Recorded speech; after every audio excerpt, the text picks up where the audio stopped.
Oke, saya ulang. Syarat mutlak bagi seorang pengacara agar bisa mengaku sebagai pengacara, agar bisa sah memberikan bantuan hukum, harus dimiliki satu, kartu advokat yang dikeluarkan oleh organisasi, kedua, surat bas berita acara sumpah yang dikeluarkan oleh pengadilan tinggi di wilayah mana dia dilantik. Kalau salah satu ini tidak ada, maka dia tidak bisa lagi praktek sebagai pengacara. Terutama surat bas. Di surat bas itu kan ada janji sumpah. Saya berjanji akan, ya begitulah, mentaati hukum, menghormati martabat pengacara, berperilaku baik. Kalau surat, karena setiap kita sidang itu akan ditanyakan oleh hakim, mana kartu advokat, mana surat bas berita acara sumpah. Rasman dan siapa? Firdaus sudah dibekukan surat basnya. Sudah dibekukan surat basnya, artinya dia sudah tidak bisa praktek sebagai pengacara. Siapa tadi? Untuk ice premium coklatnya. Gue nggak pesan. Sana. Ya, artinya sejak diterbitkan surat pembekuan bas tersebut, Rasman dan Firdaus sudah tidak bisa lagi sebagai pengacara praktek di lembaga kepolisian, kejaksaan, di seluruh pengadilan sampai Mahkamah Agung dan seluruh instansi manapun. Kalau sampai dia menandatangani surat kuasa atas nama klien, maka surat kuasa itu batal demi hukum, tidak sah, karena di surat kuasa dia mengaku sebagai pengacara. Dan kalau sampai dibuat pembelaan yang mengaku berdasarkan surat kuasa itu, maka pembelaannya pun tidak sah, sehingga klien yang akan rugi. Artinya selama surat pembekuan bas belum dicabut, maka selama itu mereka tidak bisa lagi berprofesi sebagai pengacara, dan juga sudah tidak ada dasarnya lagi memakai jubah advokat. Seperti Rasman mau bergaya nanti katanya sidang tanggal 20 mau pakai jubah advokat. Entah apa kaitannya terdakwa memakai jubah advokat, ya. Jadi sudah, untuk saat ini sudah tamat riwayat mereka sebagai pengacara. Sudah waktunya untuk bertobat, merenung, kenapa bisa begini? Ya, kenapa bisa begini? Ya, memang dalam sejarah peradilan di Indonesia belum pernah ada pengacara yang langsung di meja hakim menuduh hakim itu koruptor. Itu satu, itu dilakukan oleh Rasman.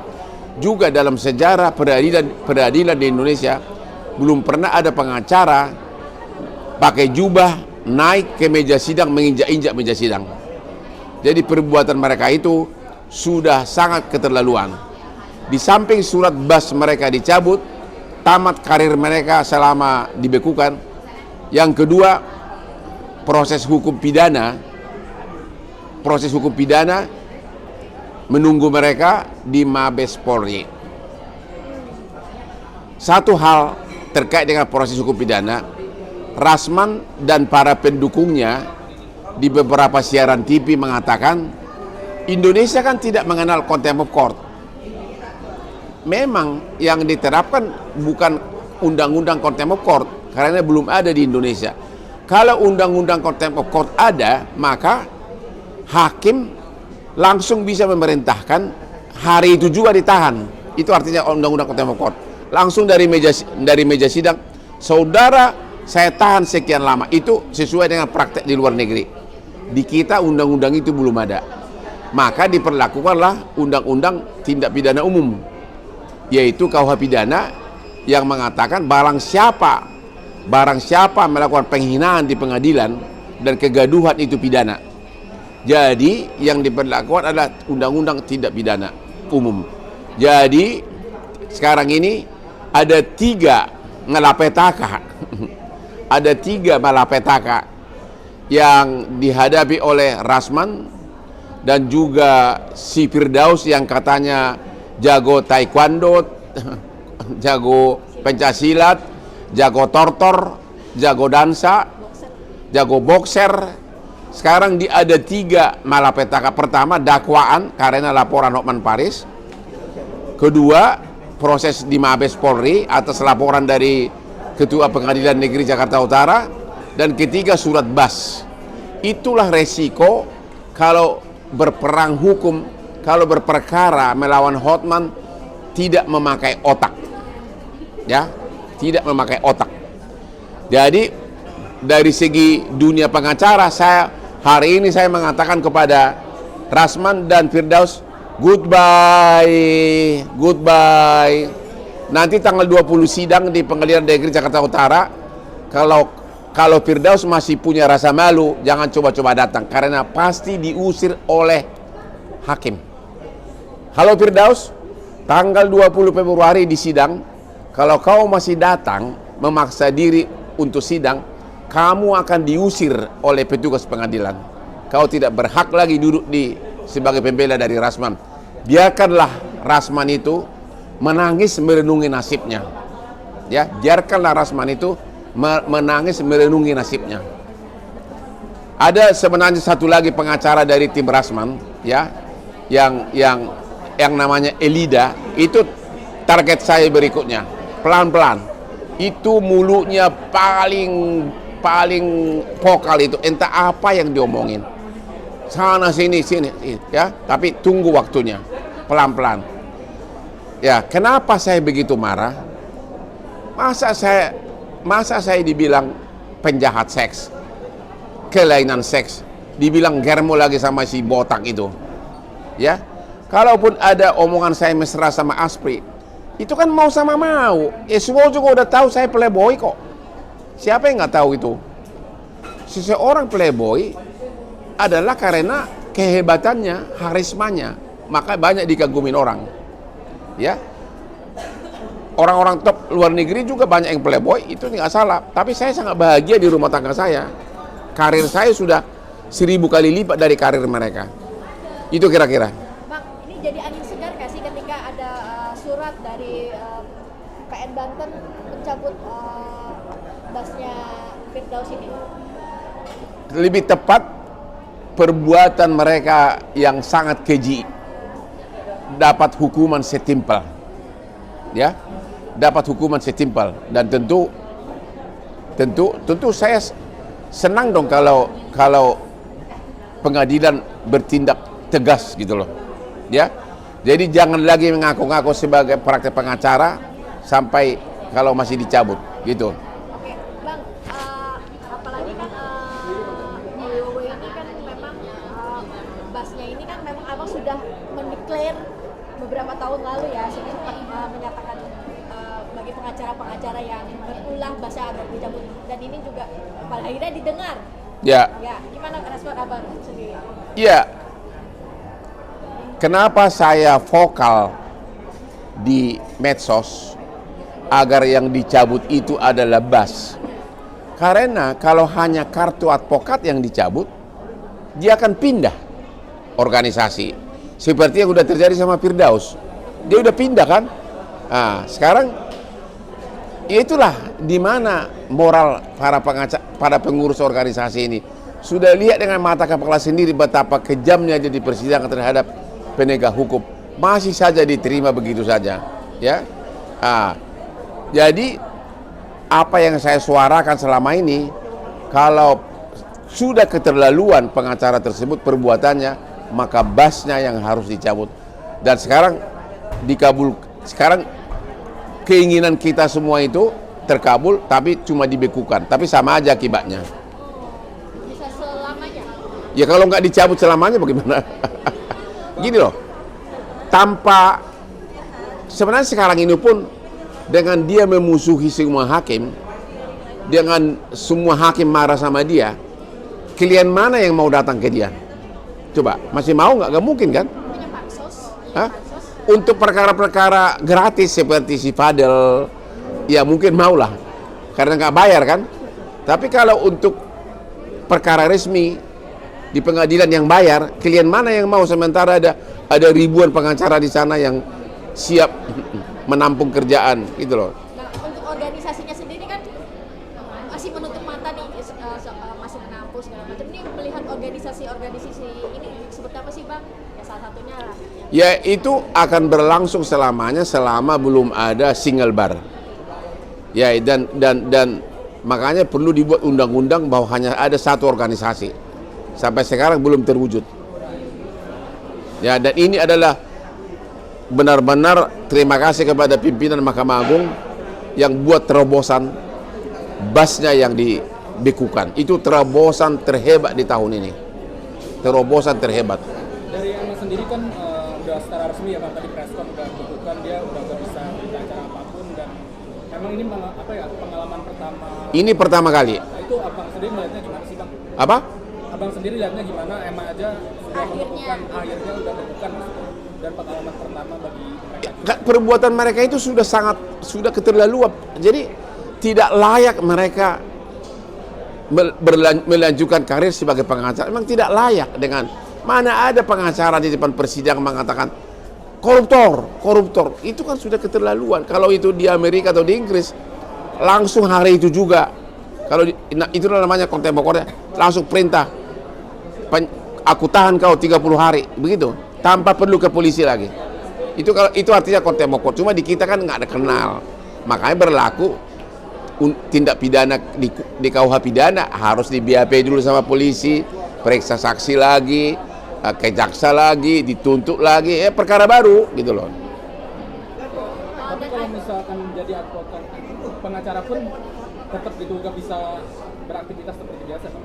Tetap pengacara atau gimana, Bang? Nggak, ya pokoknya kalau dia tidak bisa memberikan bantuan hukum kepada siapapun, ya itu aja. Ya, tidak lagi. Jadi kalau misalnya dia kirim surat ke kejaksaan, saya mewakili si A, udah nggak, suratnya itu bisa ditolak. Lu siapa? Ya, kemanapun, baik di kejaksaan, di kepolisian, di pengadilan, kemanapun. Ya, sama aja misalnya saya mengatakan, halo saya Hotman Paris, saya dokter spesialis kandungan gitu loh. Ya itu kan pasti kan saya kan nggak berwenang untuk itu karena saya tidak punya ijazah dokter gitu. Jadi karir dia sudah berakhir. Itu gaya-gaya seperti di medsos yang dilakukan oleh Firdaus dengan cincin-cincinnya yang cincin dukun, mulailah renungkan, cuci bersih cincin kamu, simpan dulu, ya. Terus pakaian-pakaian bintang 7 itu ya, disimpan dulu.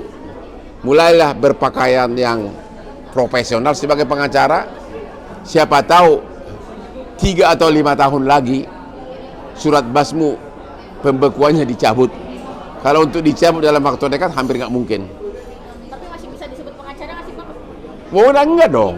Sudah enggak. SH kan gelar. Profesi pengacara sudah enggak, karena dia sudah bukan lagi pengacara. Dari dia sendiri bisa banding nggak sih, kan masih dibekukan? Nggak ada, ini pembekuan. Banding kemana? Maksudnya Nggak ada. Dia bisa bikin surat, hanya bisa protes ke Mahkamah Agung, ke Pengadilan Tinggi. Tapi kan itu hampir benar-benar nggak ada lagi. Ya kan? Nggak ada lagi. Sudah berakhir, udahlah. Sudah, saran saya bagi Rasman, pulang kampung lah kau. Bertani, di kampung masih bisa nambah istri entah berapa lagi, ya. Demikian juga Firdaus, pulanglah kau ke kampungmu. Cara-caramu itu sudah nggak laku di ibu kota, ya. Cara-cara berpakaian seperti itu, karena para pengusaha itu punya backing yang sangat kuat, nggak ada yang takut sama kamu. Cincin dukunmu itu udah simpenlah, ya. Bermimpilah agar suatu saat bisa punya cincin harga puluhan miliar seperti ini, ya. Jadi janganlah sebagai pengacara seolah-olah mengancam, udah dah. Ya, goodbye for you, ya. Nanti kau dari kampung, kau akan melihat berkilau Hotman Paris tetap melanglang buana menangani perkara-perkara dengan para asprinya yang cantik, gitu kan. Karena apa? Saya pakai otak terus, ya. Itu kira-kira. Bang, ini kan Rasman tahun 2015 juga basnya kan sempat dibekukan ya di Ambon itu, yang pengadilan tinggi Ambon ini. seperti apa sih Bang melihatnya? Aku nggak lihat itu dulu, saya nggak tahu itu. Nggak bisa komen, saya nggak tahu itu dulu. Tapi juga berpengaruh juga kan sih one day juga basnya kalau penyidik Nggak bisa komen gua, saya nggak tahu gua. Ini langsung loh. Ini semua adalah perintah Mahkamah Agung loh. Jadi satu-satunya cara untuk mencabut pembekuan ini Hanya dari bersurat ya, Pak? ya, hanya itu.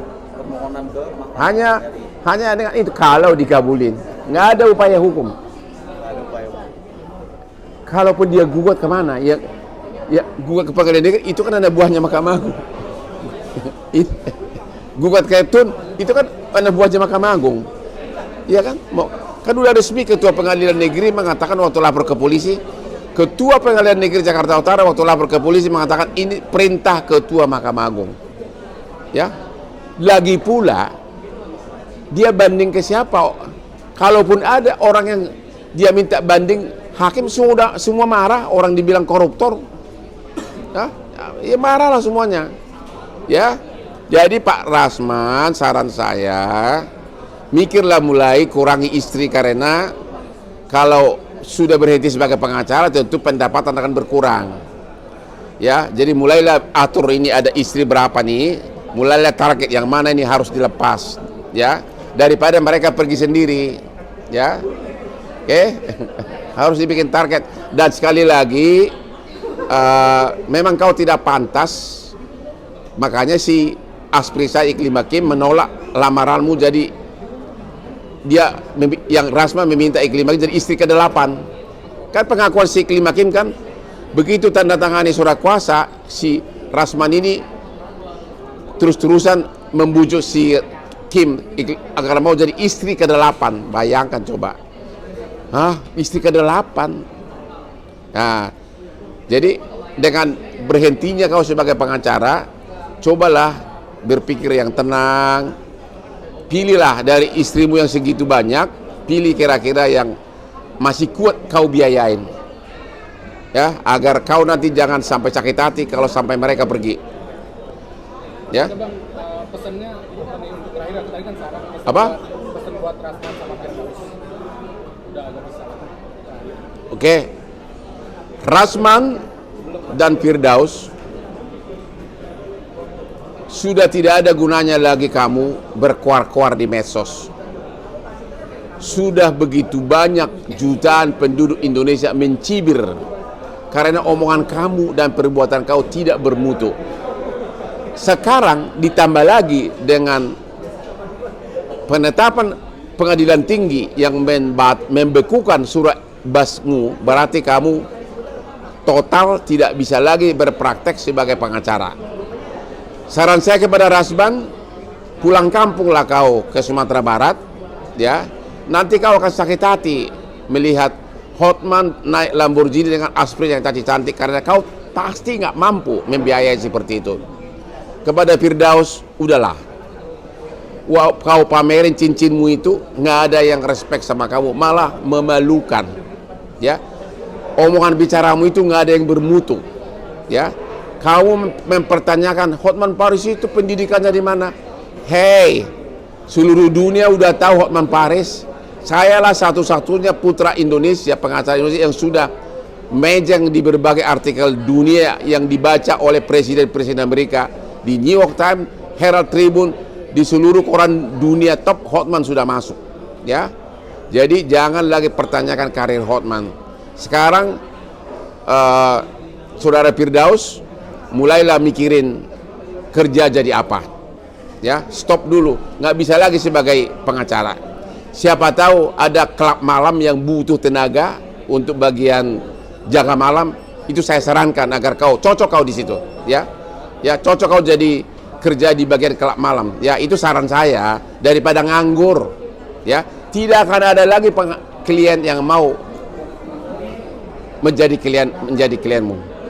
You are finished. You are finished now and you are nothing. Kalau lu ngerti bahasa Inggris, sorry ya. Ngerti gak bahasa Inggris dia?